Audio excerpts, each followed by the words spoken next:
Fala galerinha, você que acompanha o nosso canal Escatologia Reversa, seja muito bem-vindo, muito bem-vinda a mais um vídeo sobre escatologia. Hoje nós falaremos sobre a escatologia confucionista.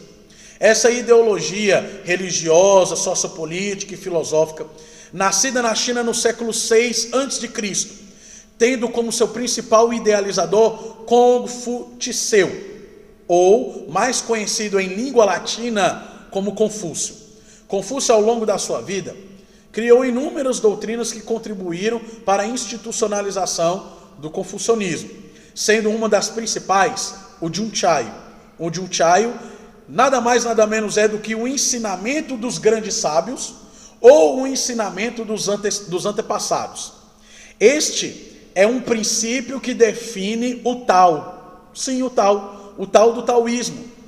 Também é utilizado aqui dentro do confucionismo. O Tao, que significa o caminho superior. E o Tao é a única maneira que nós poderemos encontrar, é o único caminho a ser trilhado, que nós poderemos encontrar o equilíbrio tão pregado pelas ideologias orientais. Então, Confúcio nasceu no ano 551 a.C. e morreu no ano 479 também a.C.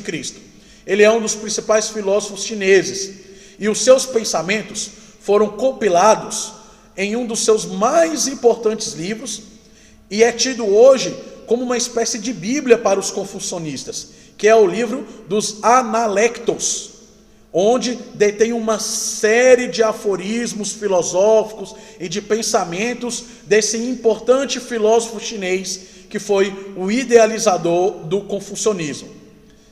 Nele, as pessoas buscavam um modelo de comportamento e respostas para os seus anseios. Por isso que esse livro é comparado com a Bíblia para os ocidentais.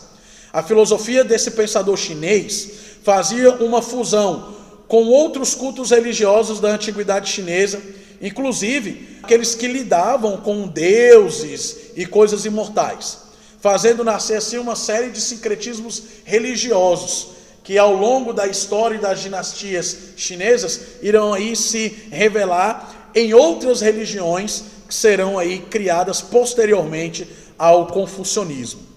Confúcio ensinava que o ser humano deveria cultuar os seus antepassados. Então é aqui que nós temos a visão escatológica de Confúcio.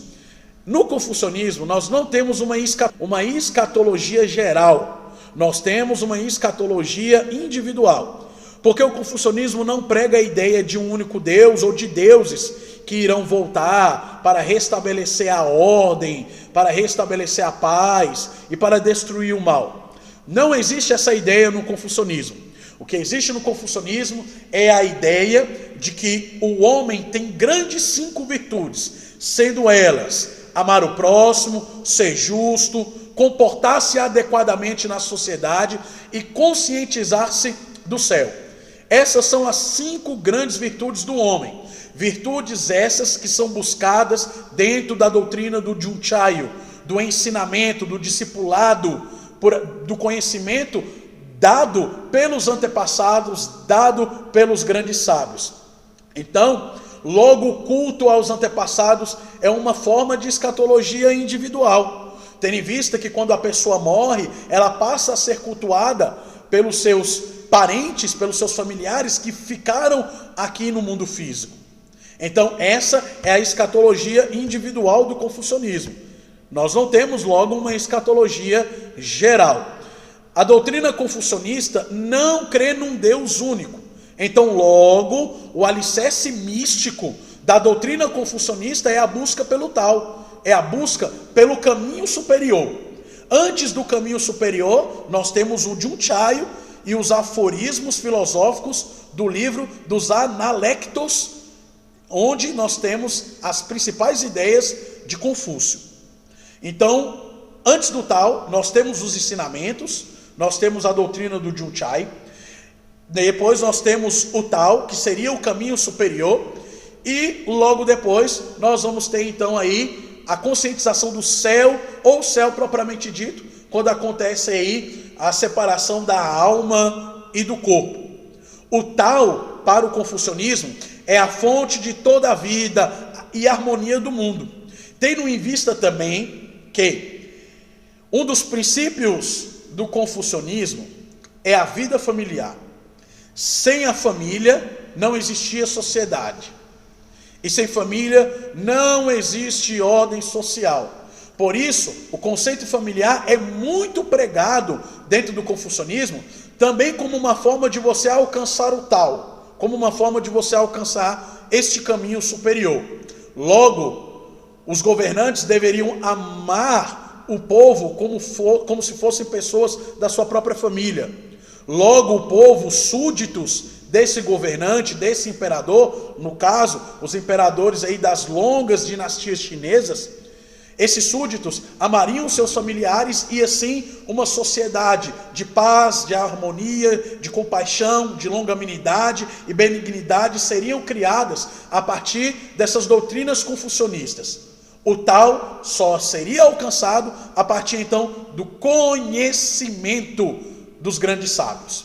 Por isso, o confucionismo valoriza muito a filosofia e valoriza muito o conhecimento. Então, práticas como a meditação, como a leitura, como estudos longos e exaustivos, são considerados aí como práticas para alcançar o tal. Então, logo, o confucionismo prega a ideia de conhecimento como uma continuidade linear dentro da escatologia individual. Então, essa é a visão pregada aí por Confúcio. E essa é a nossa escatologia individual confucionista. Os confucionistas, eles prestam então culto aos seus antepassados, veneram eles através de oferendas, e essas oferendas podem ser ofertadas em altares domésticos ou em templos, tendo em vista que sempre dentro de uma cúpula familiar, tá certo? Essa, meus queridos, é a escatologia do confucionismo, é a escatologia individual confucionista voltada para o culto aos antepassados. Então, curta aí o nosso vídeo, se inscreva no nosso canal para você receber aí as notificações todas as vezes que nós postarmos vídeos novos aqui, tá certo? Um grande abraço a todos vocês e até o próximo vídeo.